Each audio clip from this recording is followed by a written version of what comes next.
biggest thing is there's a lot of unknowns out there, right? So a lot of big things can happen that you don't even know about, not even thinking about, aren't even aware of. And back in 08, 09, a lot of people in the business now on Twitter, on YouTube, analysts, YouTubers, economists, even investment managers like, Art, Kathy Wood staff, none of those analysts for her researchers were around during 2008 and 9. And, it's very different researching an event like 2009 and going through it as an investor.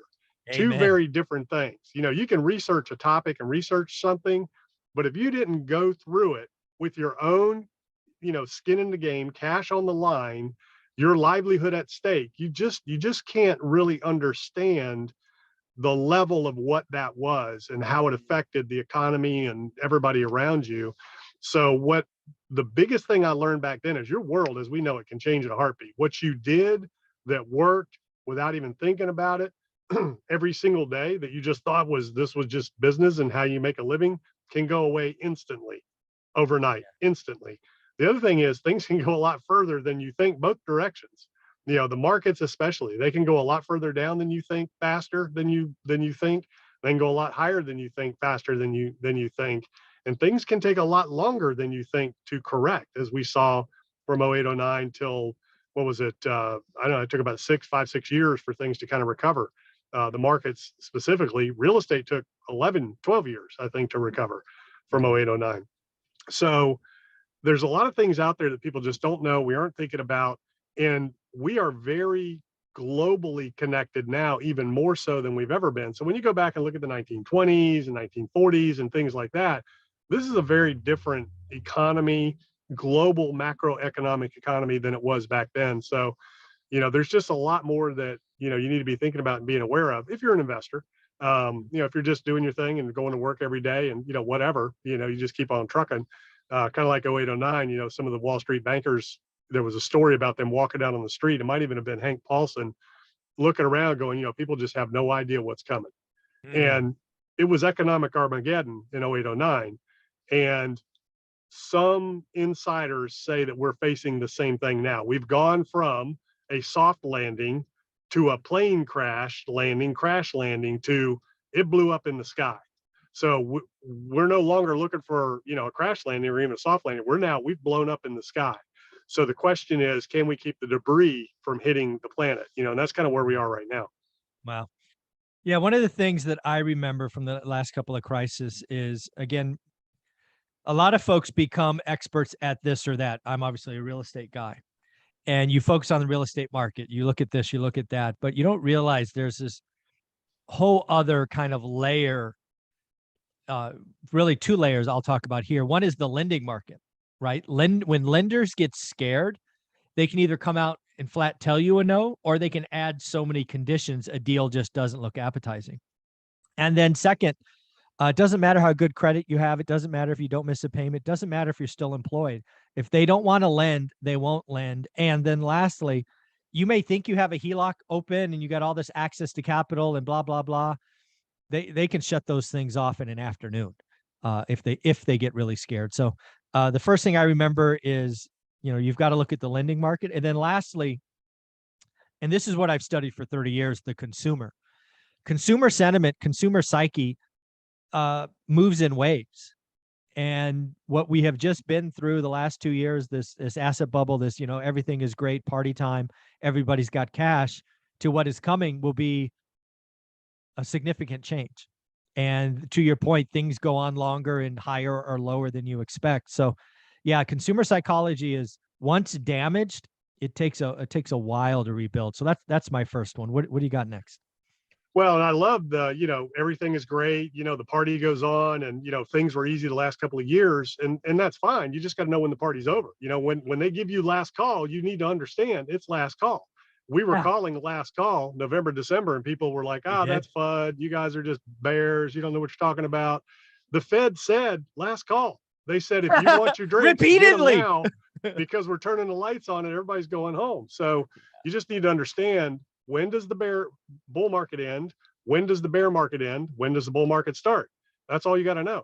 And, you don't have to pick the exact bottom or the exact top. Just listen to the Fed. So inflation's down.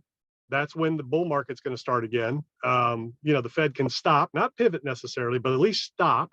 You're going to see bull market back on a rage because there's a ton of capital out there on the sidelines, and people have to invest. Capital has to allocate. Pension funds need to earn. Investment funds need to earn. Wall Street needs to keep their jobs. And more importantly, why do you get a Santa Claus rally every year? Because everybody's bonus is at stake.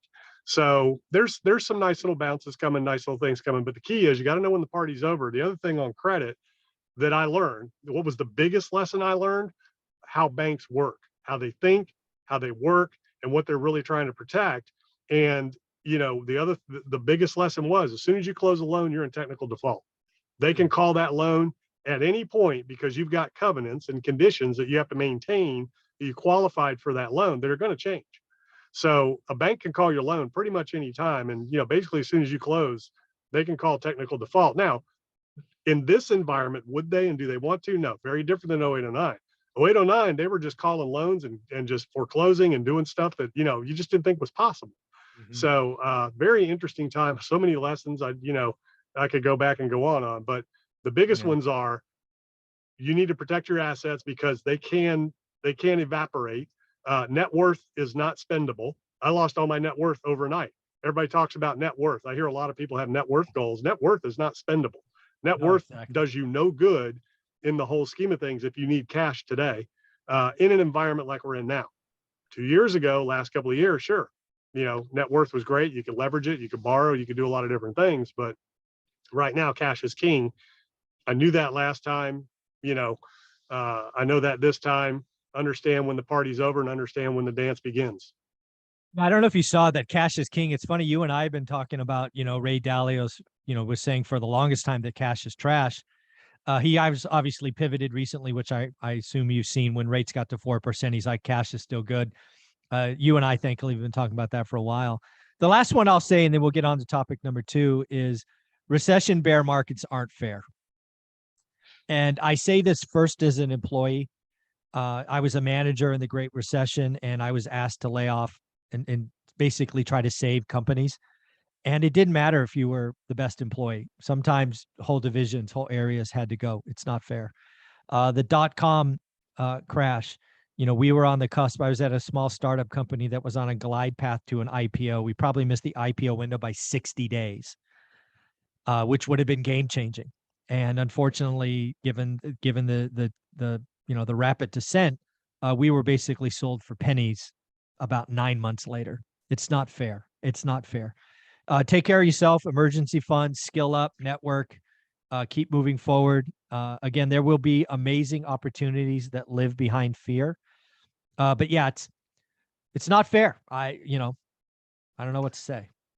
That's your takeaway today. Everybody watching this, bad things are going to happen to good people regardless, right? It's just going to happen. It's not fair. It's not right. The Fed did this. They put everybody in a 2%, 2.5% loan on their house that they'll never get again, potentially. That's doubled and tripled by now, depending on what rate people locked in at. So that's going to affect people, lock them in their houses. It's going to create damage in the real estate market. They drove the asset bubble up. A lot of pensioners, a lot of retirees are getting hurt now because of that. We don't know how far down it's going to go and how long it's going to stay there. So there's a lot of fear and uncertainty there. And the retail people are selling. I'm getting calls every day from retail people. Hey, should I go to cash? And I'm like, probably should have in December, like I told you, but yeah. So yeah. Have cash on the sideline, be prepared. But here's the biggest thing. Okay. And I learned this a long time ago. There is no job security and there are no guarantees. The only security you have and the only guarantees you have are you, yourself, and how you develop yourself in your education. You're the only guarantee you have. You are the only job security you have. You need to learn how to earn outside of the W-2 world. And there's never been a better time in the history of this planet than right now that if you haven't done it and you're not doing it, you need to go out there and you need to earn outside of your W-2 job. And it's like I always say, if you want something, don't say I can't afford it. Figure out how can I go out there and create a second source, third source, fourth source, multiple sources of extra income that don't require you to sit behind a desk somewhere or show up somewhere on a job site or whatever it is, so that you can earn from what you know versus what you do. And that's the difference. Once you learn how to earn from intellectual capital and leveraging those types of things versus, what you do. And there's nothing wrong with earning for what you do. If you lever that up as well, you can have other people that you can teach what you do, and they can, you can leverage their talents, skills, and abilities. But anyways, the only job security you have is in yourself. The only guarantees you have are yourself. Like, where can people find you? GregDickerson.com. Thank you, buddy.